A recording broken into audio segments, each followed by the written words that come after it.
Hello everybody, and welcome back to my final dive in Hawaii. This was also a drift dive. It was the second dive on the drift dive charter. See the profile in front of you, nothing spectacular here. Just got down to 64 feet and quite a few scent warnings. Whoops. Alright, let's check it out. Last round.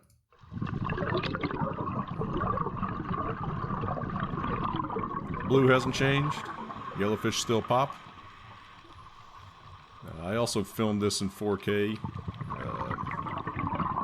Pretty sure I mentioned before that's not something I generally do for dive videos because of the light. But, you know, when you're in warm, clear water like Hawaii, the light filters on down to the depths. Yeah, if this is Mermet, it'd be black, black, black this deep. Yeah, very blue. Blue's about the only thing that makes it down this deep. I don't think there's anything particularly interesting. Oh, well, we should see some dolphins here. That is, if I pointed my camera at them. I'm pretty sure this was the dive with dolphins. We'll see. We'll see. I definitely saw them with my eyeballs, so I'm not sure if the camera did. Due to my battery problems from last time. Oh, what's that? Hey, buddy. I don't know what that is. Interesting. I remember this dive, I didn't really film that much. You know, my last dive, once the battery starts to run out, you know, it has a real hard time cranking out videos, and it freezes and things lock up and things of that nature. You know, the camera takes a lot more power to render these 4K videos than it does the 1080p ones, so the battery drains faster doing the 4K video. And so for this dive, I distinctly remember now I was trying not to just go open camera as much as I normally do. I only wanted to turn it on if there was something I saw that I thought was cool, although I don't know what I'm looking at right now, so. Oh, E, okay. Maybe that came later. Oh yeah, what were we looking at here? I can't remember. And it looks like my inability to put the camera where it needs to go is going to wreck us again. Yeah, I can't remember. It might have been an eel. This was the dive, I think, where she... Oh, here we go. I did take it off my head. What? I still don't know what I'm looking at here. Well, that's unfortunate. There was something tucked away in there. Maybe if I go back and pause it or something, I'll see it. I guess it would be an eel, but... I'm pretty sure this was the dive where our guide smashed up the sea urchin to try to feed it to the eel. And that didn't work out. I did like all the fish swimming around this coral here. Very cool.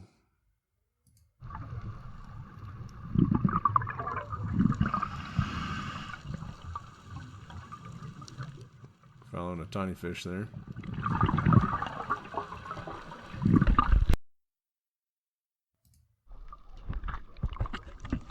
There they are. They're the dolphins. Not moving too fast. Hey, buddies. I remember them looking bigger than that underwater. That was cool, though. That was the first time I've seen dolphins underwater. Wish I'd been a little closer, but quite a thrill. Quite a thrill. That's probably the coolest thing on this dive that I remember, so you know, skip the rest.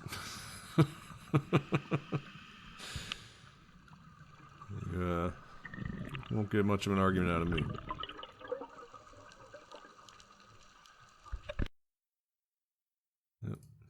car driving out outside. It's gonna be good for the background noise. Maybe most of that will get filtered out. Well, looks like I called myself a liar. I thought I only turned the camera on for the cool stuff, but oh, here we go.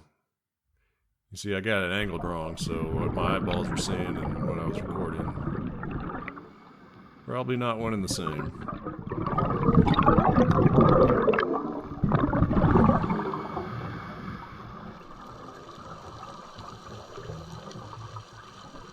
You can see the current there is tossing the fish around a little bit. Not sure what Sarah was going for there. She might have found something in there. I think that was her. They get in there. I told you, her and Trixie, they both look hard for the little stuff. We'll come up to a rock face or something, and I think both her and Trixie were just Sarah here. I guess she was the one with the rock face I'm thinking of. This was her dive. But just peering into it very closely.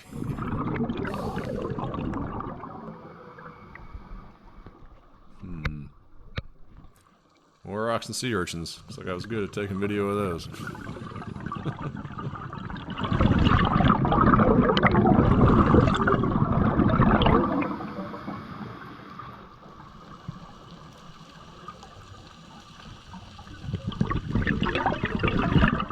Yeah, I mentioned before, that was a limiting factor on these dives. That's kind of a bummer. My cousin sent me a video, or I guess it was my cousin's wife, of stereotypical divers. It's this fun little thing that Dive Shop put out, I think in Jacksonville, Florida. What fishy is that?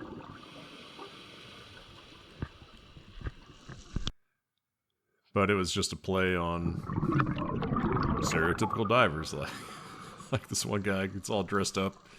He's like the too much gear guy or something. He's got like 2 snorkels and 6 lights. I'm thinking that's kind of me. I bring a lot of stuff. I've tried to cut down on it, you know, especially on a boat where there's limited space. And yeah, there was a not aware of personal space guide. He just like comes in off the boat with all his gear and sits down in somebody's lap and starts undressing. It's pretty good. I might put a link to that into the description. But yeah, one of the guys, the reason it came to mind is one of the stereotypical divers is the gulps through air diver or something. This guy pops up.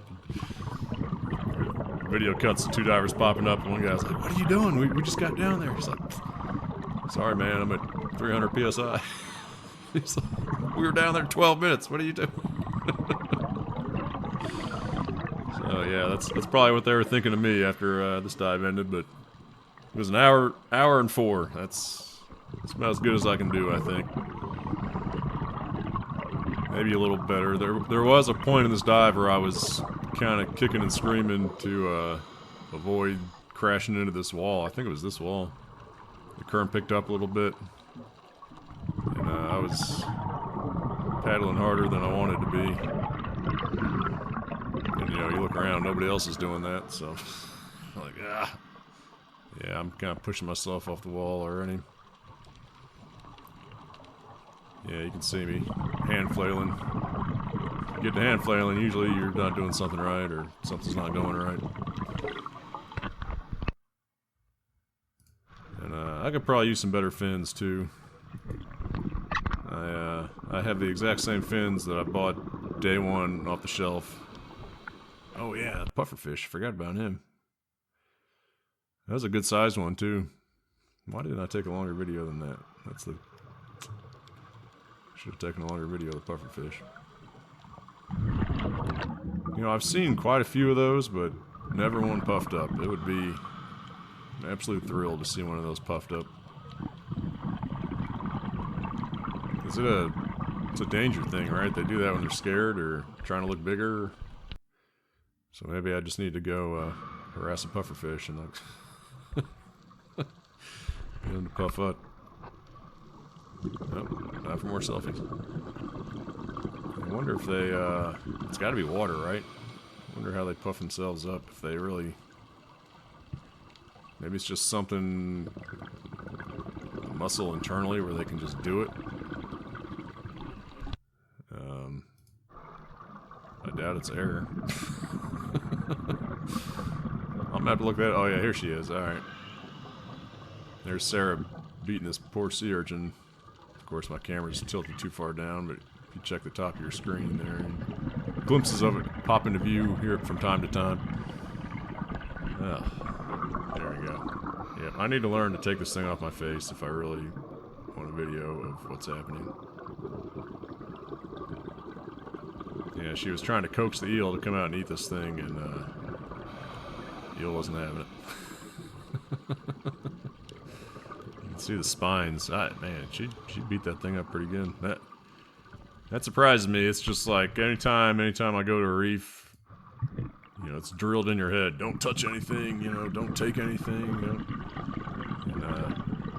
And the dive guides were interacting with this one a bit more than I've ever seen in the past. Certainly Cozumel. And then we got 37 up. Oh! Did you hear that? I'm going to play this segment one more time. I think I heard whale. And obviously I'm going to shut up.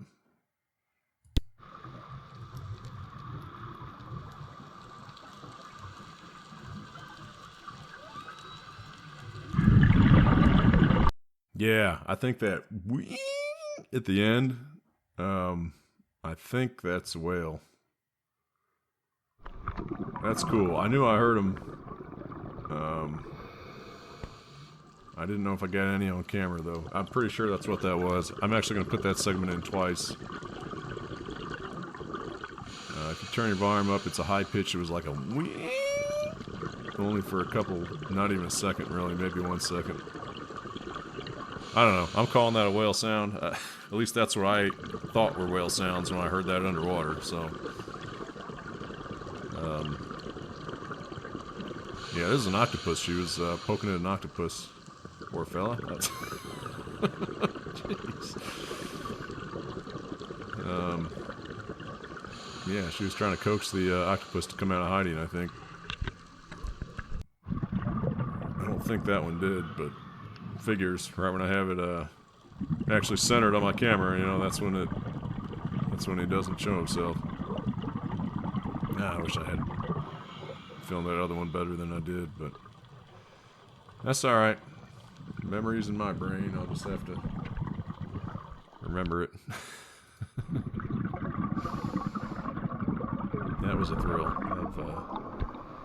I've never seen an octopus before these dives, and like I said, Trixie said that's the biggest one she's ever seen, so it was extra special. I'm not sure what we're looking at here, but geez, this white balance is just destroyed. Some fishy in there she's checking out. Do not know what that is. Anybody know what kind of fish that is? I do not know. What we got here? Oh, here's the guy. Guy to the left there. Yeah, that's the guy just wearing the t-shirt and the swimming trunks. No wetsuit at all. Look at that. Yeah, he ain't cold. Yeah. I had my 3mm on and my 1.5 pullover. Probably would have been fine in just a 3mm, but that first, I think there's more whale sounds.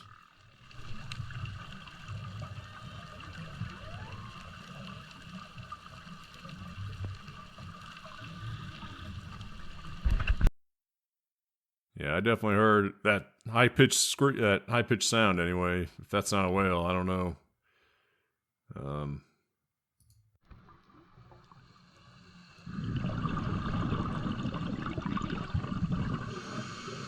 This was the dive where we were supposedly very close to seeing one. The boat captain were convinced we saw it because he said we were swimming towards it. But it must have just been out of sight.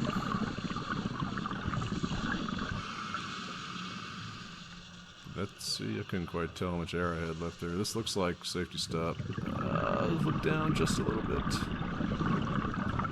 Can't see my air left there.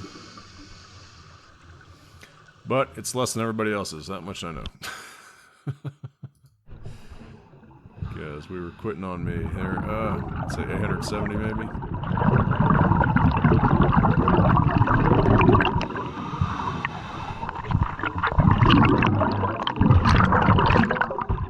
Second to last segment,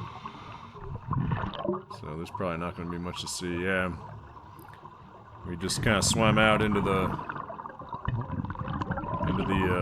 blue void to come call the boat, you know, to make sure he'd had enough ground clearance, not banging up against the reef. It's a little weird being out in the open ocean like this, just staring into the water, but that's how you do it. Alright folks, that's the end of all my drift diving, all my Hawaiian diving. Oh, to the surface already. Hope you all enjoyed it. Up next we got Kiholo Bay, I think. We're getting to the end of the trip. Hope we all see you there.